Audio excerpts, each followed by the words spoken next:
एक बार एक व्यक्ति अपने काम से लौटकर घर आया और साथ में पनीर लाया और अपनी पत्नी को कहा कि आज मेरे लिए बढ़िया पनीर की सब्जी बनाना, क्योंकि आज मैंने बहुत काम किया है और मुझे बहुत ज्यादा भूख लगी है और मुझे कुछ बहुत अच्छा खाना है। उसकी पत्नी कमरे से बाहर आई और पनीर लिया और कहा कि बिल्कुल आप हाथ पैर धोकर तैयार हो जाइए, मैं आपके लिए बहुत ही स्वादिष्ट सा खाना बनाती हूँ। वो व्यक्ति फ्रेश हो गया और टीवी देखने लगा और इंतजार करने लगा सब्जी के बनने का ताकि वो उसे खा सके। किचन से बहुत अच्छी खुशबू आ रही थी। वो व्यक्ति बस सोच रहा था कि जल्दी से खाना बन जाए ताकि मैं अपनी भूख को मिटा सकूं। लगभग 1 घंटे के बाद खाना बनकर तैयार हो गया।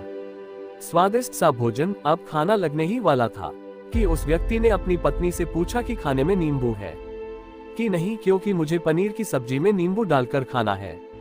लेकिन पत्नी ने कहा कि नींबू तो खत्म हो गया, आपसे कहा था, लेकिन आप भूल गए। व्यक्ति ने अपनी पत्नी से कहा कि रुको रुको, अभी खाना मत लगाओ, क्योंकि नींबू के बिना खाने में बिल्कुल मजा नहीं आएगा।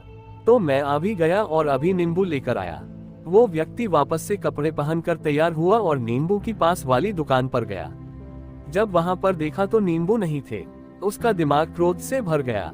उसने सोचा कि यार उसके पास नींबू नहीं है, चलो थोड़ी आगे वाली दुकान पर जाता हूँ, शायद वहां नींबू मिल जाएगा। वो थोड़ा और आगे गया लेकिन वहां पर भी नींबू नहीं मिले।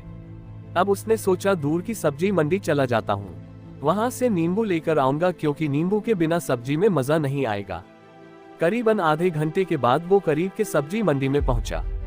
वहां पर उसे नींबू मिल गया और वो बहुत खुश हुआ कि चलो नींबू मिल गया और अब मैं घर में जाऊंगा और सब्जी में नींबू डालकर अच्छे से सब्जी खाऊंगा। अब वह खुशी खुशी नींबू लेकर घर आया और अपनी पत्नी से कहा कि जल्दी से सब्जी गरम कर दो, रोटी गरम कर दो और नींबू काट दो ताकि मैं अच्छे से खाना खा सकूं। अब थाली लगाई गई, सब्जी परोसी गई और नींबू रखा गया। उसकी पत्नी सामने ही बैठी थी और वो व्यक्ति थोड़ी देर के लिए कुछ सोच में पड़ गया। उसके बाद उसने नींबू की प्लेट उठाए और दरवाजे से बाहर की ओर फेंक दी और जोर जोर से चिल्लाने लगा, मैं जीत गया, मैं जीत गया। पत्नी ये देखकर घबरा गई कि कहीं ये पागल तो नहीं हो गए, इन्होंने सारे के सारे नींबू दरवाजे से बाहर की ओर क्यों फेंक दिया।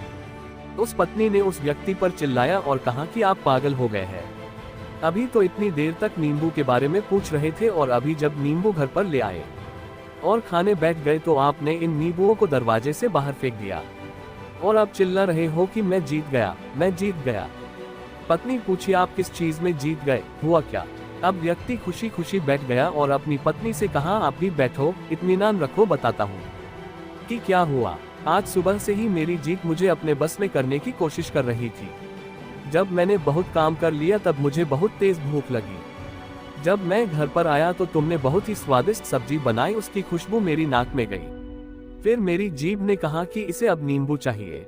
मैं पास वाली दुकान पर गया लेकिन वहां नींबू नहीं मिले। थोड़ी और दूर गया, वहां पर भी नहीं मिले।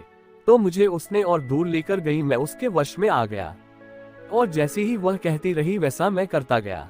अब मैं वैसा ही करता गया जैसा वो मुझसे करवाती गई, लेकिन अंत में मैंने विजय प्राप्त कर ली। मैंने उसे उठाकर बाहर फेंक दिया और कह दिया कि तुम्हारा मुझ पर कंट्रोल नहीं है बल्कि मेरा तुम पर कंट्रोल है और मैं जीत गया। क्या आपको समझ में आया कैसे अपने इच्छाओं पर विजय प्राप्त करें। कई बार लोगों को शराब पीने की आदत लग जाती है और उस चक्कर में वो भटकते रहते हैं। यदि एक जगह नहीं मिलती तो दूसरी जगह जाता है, दूसरी जगह नहीं मिलती तो तीसरी जगह जाते हैं। और अक्सर युवाओं के साथ ऐसा जरूर होता है कि वो शराब पीने के लिए बैठते हैं, सारी शराब खत्म हो जाती है। उसके बाद एक ना एक व्यक्ति जरूर कहता है कि यार और चाहिए के चक्कर में शराब ढूंढने के लिए निकलते हैं।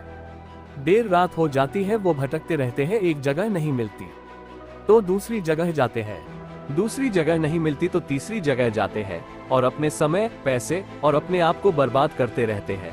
यदि आपने अपनी इंद्रियों पर विजय प्राप्त नहीं किया तो आप भी नींबू की खोज में सिर्फ भटकते ही रहेंगे और हमेशा परेशान रहेंगे। इसीलिए अपनी इंद्रियों पर काबू पाए और अपनी जीवन को खुशी खुशी बिताए। आशा करता हूँ कि इस स्टोरी के माध्यम से आपको कुछ न कुछ सीख जरूर मिली होगी।